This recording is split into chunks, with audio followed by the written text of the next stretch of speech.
all inside the stomach of a bird. All of it. Check it out. Als ik dit flesje nu hier overboord gooi, kan het zo zijn dat het hier met die transportkant helemaal meegenomen wordt en dan vervolgens hier afzinkt en dat het dan in die blauwe, koude stroming weer mee teruggenomen wordt. En dan komt het weer naar boven in de oceaan.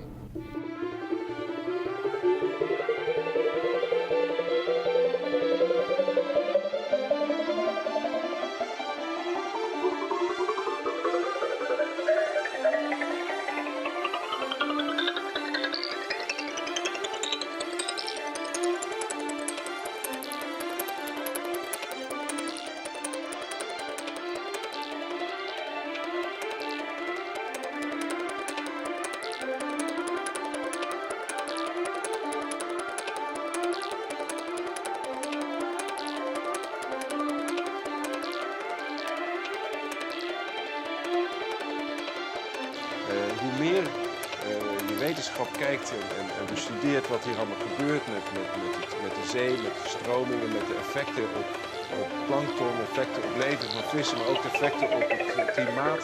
Hoe meer wij doorkrijgen hoe het hele leven is geïntegreerd in alles wat er überhaupt overal gebeurt en wat de effecten zijn die wij zelf weer hebben. Hoe meer je dat weet, hoe grotere bewondering je hebt voor de kwaliteit die er is. En als je die bewondering echt hebt, dan vertrap je die kwaliteit niet, dan waardeer je die.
Op een gegeven moment doemde er dan zo'n grote, massieve golfbal als het ware op van 2 meter hoog.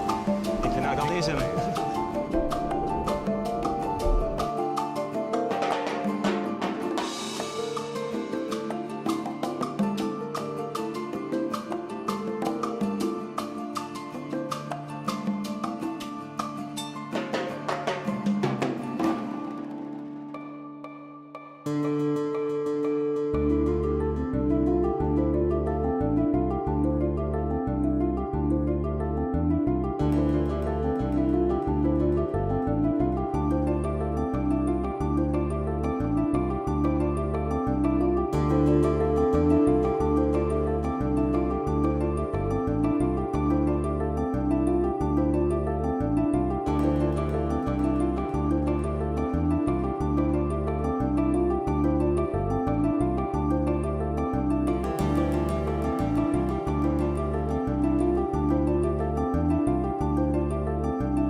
got to have the age first, but that's not what you're primarily interested in, is it? You want to know how much CO2 there was in the atmosphere, whether there was a big climate change in the life of this core.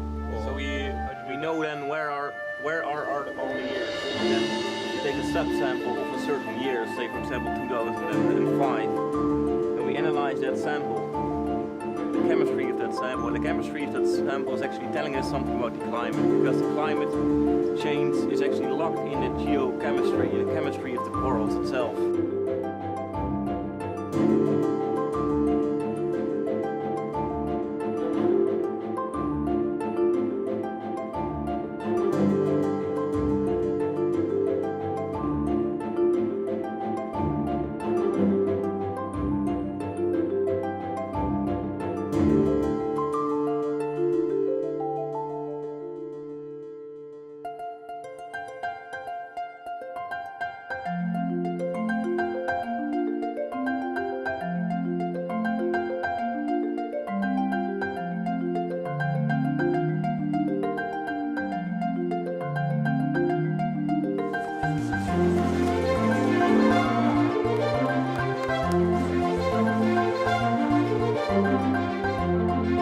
Different from the North Pole.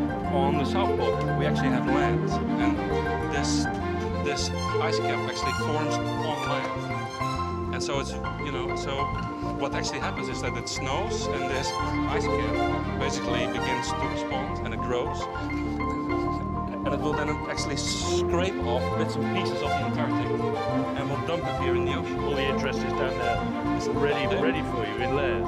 Yeah.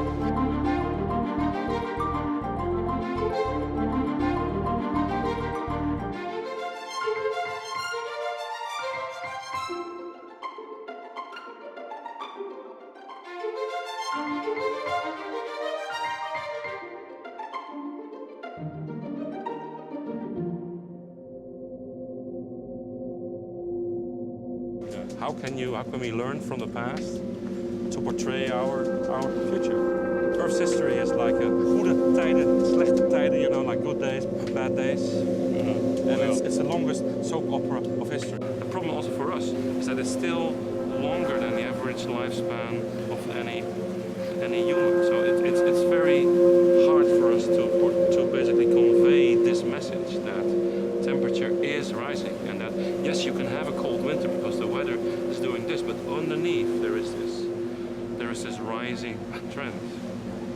All the ice will melt, sea level will rise. The temperature, particularly at night in the tropics, will become so warm that mammals will have serious troubles cooling bodies, and so this is a really bad day.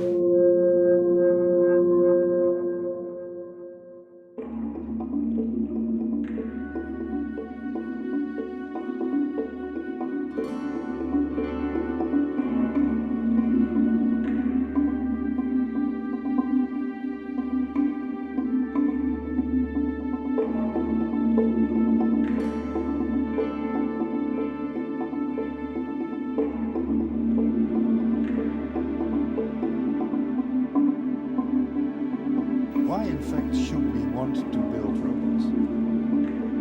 Of the same reason we want to build models of everything. We want to understand how people work. We want to understand how everything works.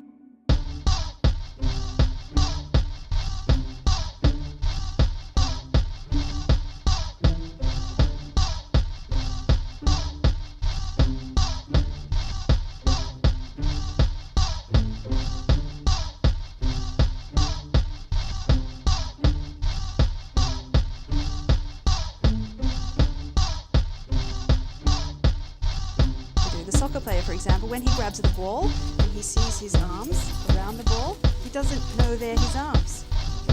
And that's robots today.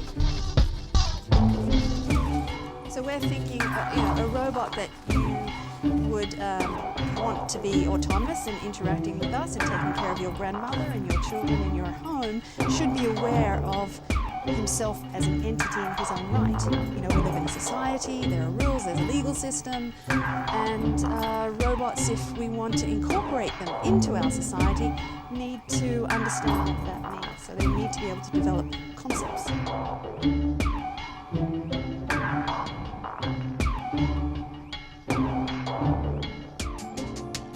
I don't know, but I think already robots are changing the way we view technology, but also the way we view ourselves.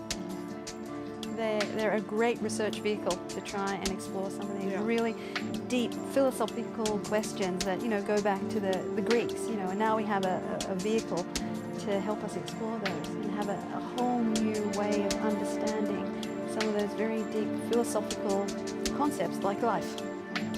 And I don't think you can get more basic than asking what is life.